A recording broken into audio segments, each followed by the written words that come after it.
malapit sa ospital. Distance din sa dalawang paaralan, no? Kasi may paaralan doon sa bandang likuran at meron din paglabas dito no, yung elementarya, labas lang ng pintuan kung makikita natin, no? Napakaganda no, ng pabahay na ito. So dito Malabon City kung saan makikita natin ang pabahay ng gobyerno. At kung maalala natin, way back So magandang araw mga kabayan, no? At hahabol lang tayo, no? At medyo masama yung panahon. Pero ganun pa man, tuloy-tuloy tayo. At ikot tayo dahil nga nandito na rin tayo sa Malabon, no? Kung saan nasa area rin tayo ng Malabon kung saan magpapalipad tayo na aerial drone patungkol doon sa kabahay ng gobyerno. Siyempre, kung natandaan natin, pinuntahan din natin to yung Barangay Pangulo.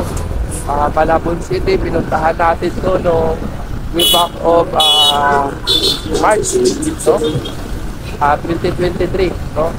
Mga kabayan, na pinangunahan ni Pangulong Bongbong Marcos ng pag-turnover ng housing project na 1,280 units, no? Although partial pa lang yun, no? Kasi nga malawak at madami pa yung tayong pabahay area doon. So baka nga abutin ng mga 4,000 no? Nag-benefit dyan or mahigit pa. Pero sa ngayon, yung post-it kasi no, na 1,280 units. So, at pinangunahan niya ni President Bongbong Marcos dahil sa hapon na rin no, sa November, sa nagkaroon ng maraming babae para sa ating mga kabayan. So, ganun po. So, tingnan natin mga kabayan.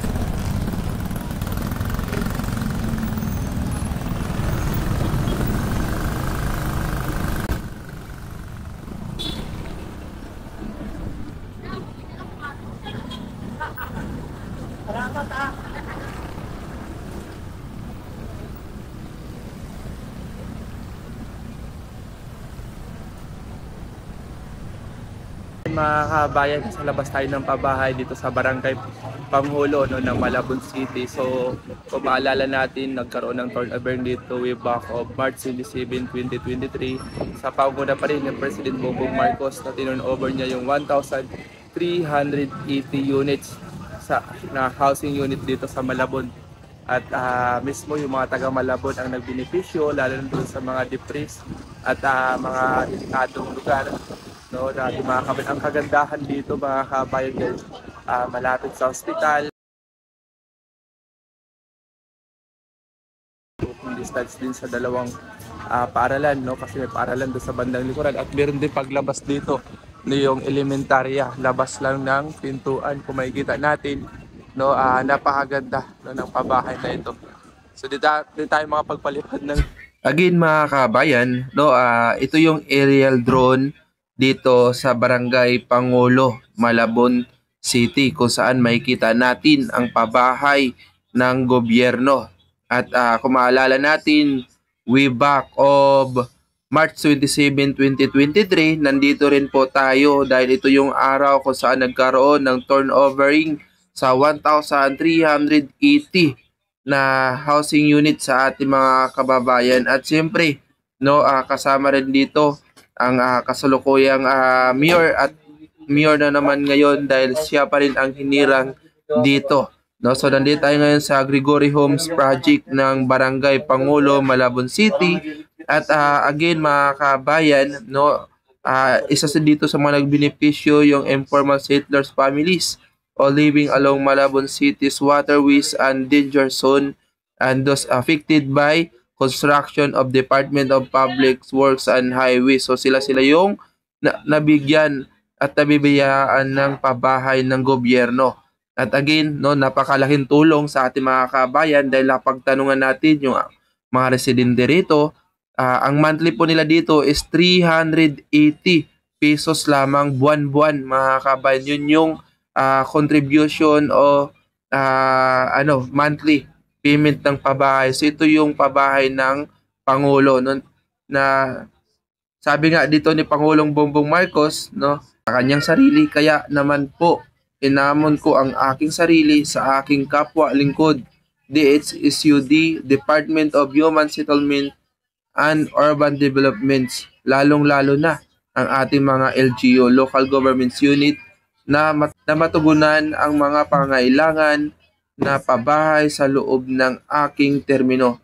That it's why I challenge myself and my fellow employee. Kaya ang Valenzuela ay napakagandang halimbawa sa ating pagsisikap ng makamit ang ating hangaring mabigyan ng maayos na pabahay ang ating mamayan.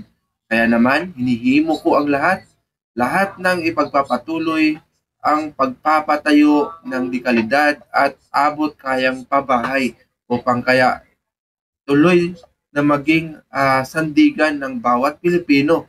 Valenzuela is the very good example of our effort to achieve our goals and providing proper housing to the people. That's why all of the continue building quality and affordable housing so that can continue to support our Philippines. So again mga kabayan, ito lamang ay iilan lamang sa mga proyekto at nagawa ng kasalukuyang administrasyon na kung saan maraming mga kabayan natin ang nagbibenepisyo sa mga ganitong proyekto. Sana sa ating mga nakaupo, sa ating mga leader, sa ating administrasyon, sana po may pagpatuloy yung mga katulad nito at para marami pa ang matutulungan at sana magkaroon ng magandang buhay ang ating mga kababayan, lalo na yung mga nasa Forest for the Poor, yung mga nasa liblib, nasa mga danger zone area. At again, maraming salamat. Hanggang dito lamang po. Maraming po salamat sa mga nag-like, comments, and share mga kababayan. Magandang araw mga kabayan, at hahabol lang tayo, at medyo masama yung panahon. Pero ganun pa man, tuloy-tuloy tayo at ikot tayo dahil nga nandito na rin tayo sa Malabon, kung saan nasa area rin tayo ng Malabon, kung saan magpapalipad tayo na aerial drone patungkol dun sa kabahay ng gobyerno. Siyempre, kung natandaan natin, pinuntahan din natin to yung Barangay Pangulo, Malabon City. Pinuntahan natin to noong way back of March 2023,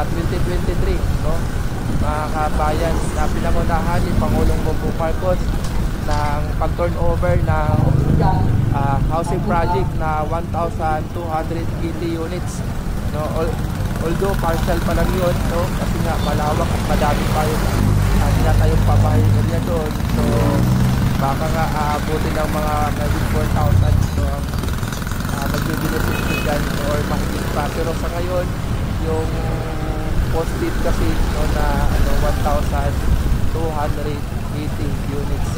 So, at pinangunahan niya ni President Bongbong Marcos dahil sa hamon na rin sa kanyang term na magkaroon ng maraming